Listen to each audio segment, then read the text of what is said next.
Namaku Dori. Aktivitas setiap hariku hanya ke kantor dan pulang kembali ke kontrakan.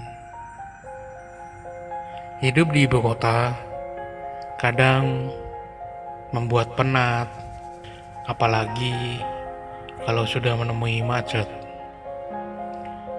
Ya, kadang membuat badan terasa lebih cepat lelah, entah berangkat ke kantor ataupun pulang.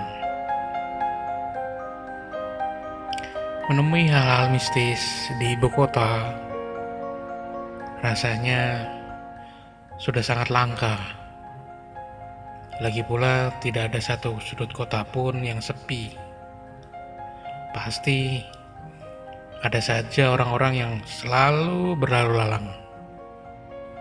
Entah itu nongkrong, entah itu belanja, shopping, ataupun kegiatan masing-masing. Tapi itu tidak denganku. Bukan karena aku tinggal dekat pemakaman, ataupun aku tinggal di hutan. Pengalamanku bertemu hal mistis ini di kantor, di mana aku bekerja saat ini.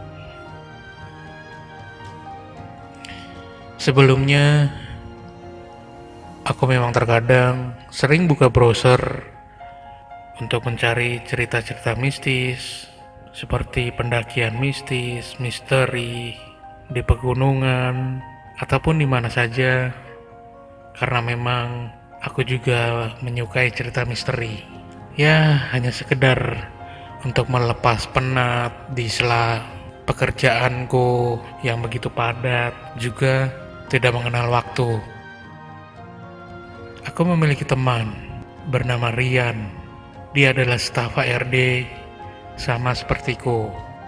Setiap hari kami selalu mempersiapkan berkas pelamar kerja dan kegiatan perekrutan calon karyawan baru. Berada di sebuah gedung, total lantai ada 25 dan divisiku ada di lantai 15 gedung ini. Memang aku sering mendengar cerita dari rekan-rekanku, dari security, atau di bagian divisi lain tentang hal mistis yang sering mereka temui. Dari lampu toilet yang menyala sendiri pada waktu malam, bunyi air dispenser yang ditekan pada jam kerja tanpa ada orang di pantry, sampai wewangian seperti bunga melati, hingga ada rekanku yang bertemu seorang wanita berbusana merah. Ya, itu hanya sekedar cerita dari rekan-rekan kerjaku di kantor. Selama 3 tahun bekerja di sini, aku tidak pernah merasakan atau mengalami apapun.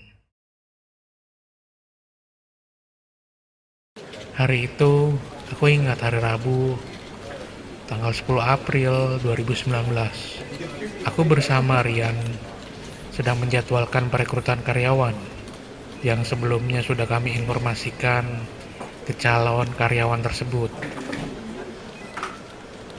Setelah pukul 10 pagi, kami mempersiapkan segala sesuatunya, dari mulai ruangan interview, ruangan tes, dan modulnya. Setelah peserta calon karyawan baru datang, kami kumpulkan di ruangan tes, lalu kami absen satu persatu. Pada saat itu, total ada 15 orang.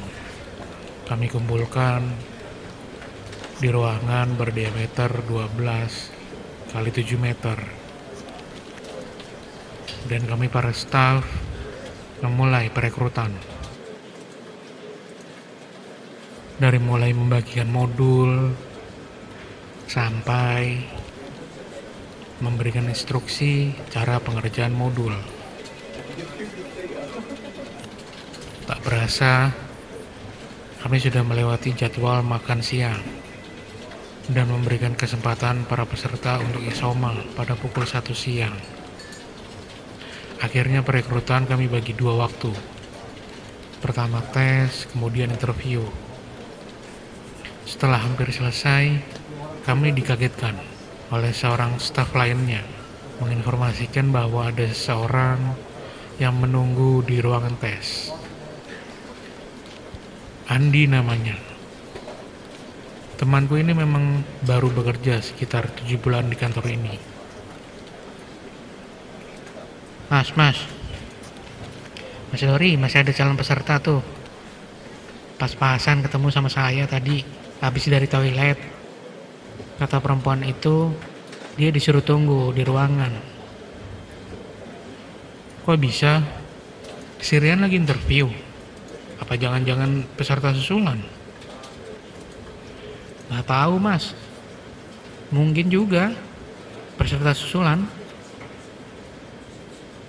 Cantik, Mas. Cantik banget. Lolosin, Mas. Lumayan buat pemandangan di kantor. Ya, apa enggak jadi istri saya dah. Gurau si Andi kepadaku. Tak sengaja, Pak Slamet, seorang security kantor, lewat di depan kami. Pak Slamet, masih ada peserta di ruangan meeting. Peserta? Pak Slamet menanyakan keheranan dan mengernyitkan dahi. Iya, Pak, kata si Andi, peserta disuruh nunggu. Mungkin kali Mas Dori. Saya tadi tidak lewat ruangan meeting. Saya kira sudah pada ke lantai atas sama Mas Rian untuk interview. Ya udah, Pak, pikirku dalam hati. Nggak lewat ruangan meeting, padahal kan meja jaga security pasti lewat ruangan meeting untuk menuju ke ruangan kami, ruangan HRD. Kok bisa tidak lewat? Aku merasa keheranan. Tapi sudahlah, alihku dalam hati untuk menyangkal hal aneh. Akhirnya, aku ke ruangan meeting yang kami gunakan untuk tes tadi. Aku pun tidak merasa curiga. Kemudian aku jalan ke ruangan tersebut dan memang benar ada seseorang wanita yang nunggu di ruangan tersebut. Aku intip karena memang ruangan tersebut adalah berdinding kaca yang tembus pandang.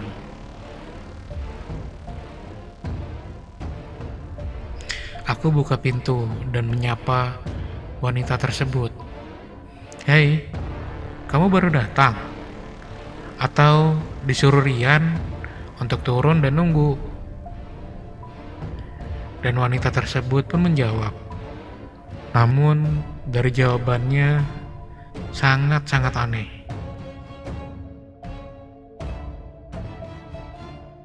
Aku nunggu di sini, sudah dari tadi. Kemudian aku bilang, oke. Nama kamu siapa? Dan wanita itu pun berkata, Dewi Puspitasari. aku bilang ke wanita tersebut untuk menunggu sebentar. Tunggu sebentar ya. Nanti saya balik lagi. Berhubungan aku tidak membawa absen dan data calon peserta, kemudian saya kembali ke ruangan untuk mengambil absen.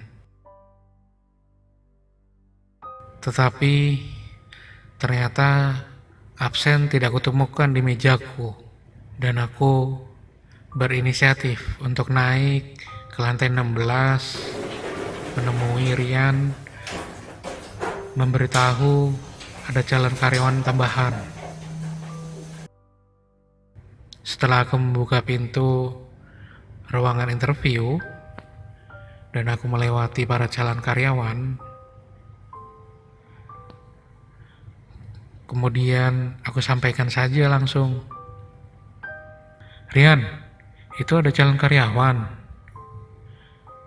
Apa lo nyuruh nunggu di bawah? Dan Rian pun kaget mendengar pertanyaanku. Kayaknya nggak ada deh, Dor. Semua yang kita panggil kesini udah dalam absen. Dan aku menanya kepada Rian, coba lihat dulu ada di database kita atau tidak. Kemudian Rian membuka database yang ada di laptop, database calon karyawan yang sedang kami seleksi. Dan benar, ada yang bernama Dewi Puspitasari dan telah dikonfirmasi melalui telepon. Dan aku menemukan pengkonfirmasi adalah Suci. Sayangnya Suci tidak menulis keterangan atas kehadiran yang bernama Dewi. Suci adalah staf sama sepertiku, Rian dan Andi. Namun Suci hari ini berhalangan hadir atau berhalangan masuk kerja karena sedang sakit dan mengharuskan dia harus beristirahat.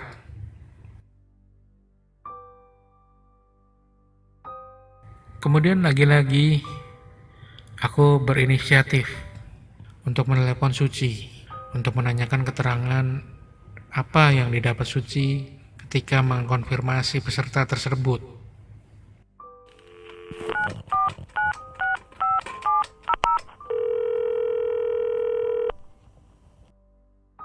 Suci? Iya Mas Dori, ada apa? Gimana keadaan lu, Sud? Lu tiba-tiba aja izin hari ini. Keadaanku kurang sehat Mas. Sakit banget kepalaku, mual, meriang. Nah gitulah Mas. Ya udah, kalau gitu lu istirahat aja deh. Besok aja kalau udah di kantor diomongin lagi. Gak apa-apa Mas.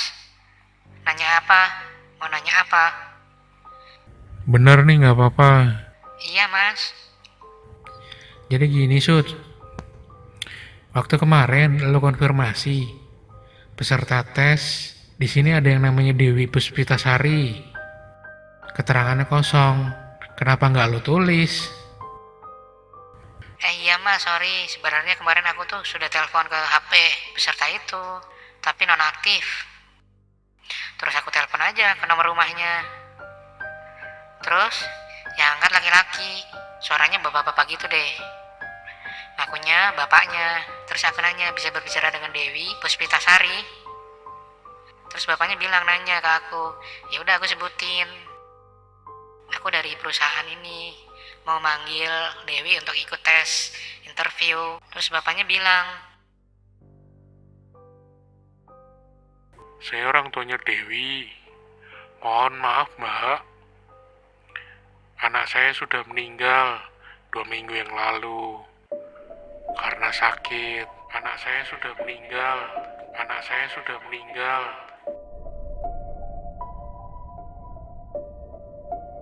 jadi gitu Mas, yang bersangkutan sudah meninggal. Nah, hanya di situ sih Mas. Terus aku dapat SMS dari nomornya Dewi. Dia bilang saya akan hadir. Makanya aku tuh shock Mas, aku kaget. Keringet dingin. Kemarin kan aku langsung pulang izin. Nggak gitu doang Mas, Dewi telepon aku malamnya.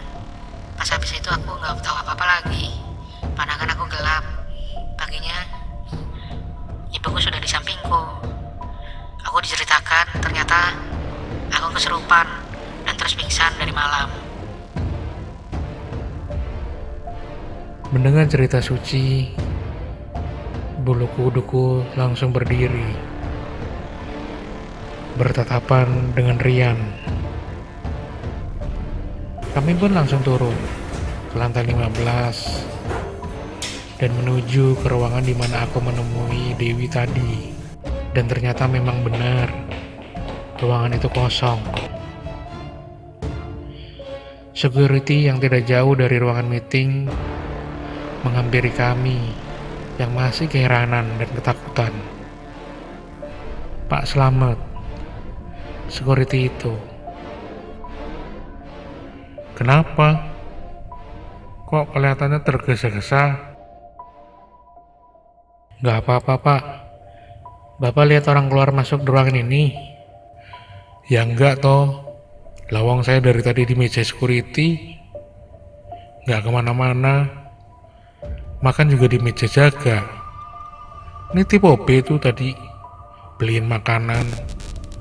Habis itu di situ, terus dari makan habis itu udah di situ terus. Dari makan siang tadi saya nggak kemana-mana, paling ke toilet. Dengar pernyataan Pak Slamet, aku makin nambah heran. Dan aku nanya ke Pak Slamet, tapi tadi Bapak ke ruangan kita kan? Ketemu saya dan Andi. Loh, ke ruangan? Enggak tuh mas. Dari tadi saya di meja jaga. Memang nggak bisa kemana-mana juga. Soalnya Rudy, security yang satu lagi itu tadi izin. Makanya saya harus jaga. Aku pun semakin bingung. Entah sosok siapa lagi yang menghampiriku dan bertemu denganku dan Andi. Tanpa basa-basi, langsung saja aku beres-beres meja, berkas-berkas, dan menemani Rian untuk membereskan berkas-berkasnya juga. Lantas kami naik kembali ke ruangan interview dan melanjutkan kegiatan seleksi calon karyawan. Dan kemudian setelah selesai pun kami pulang dan tidak kembali ke lantai 15 di mana ruangan divisiku berada. Karena aku yakin ketika itu ruangan sudah kosong karena waktu sudah menunjukkan pukul 6 sore.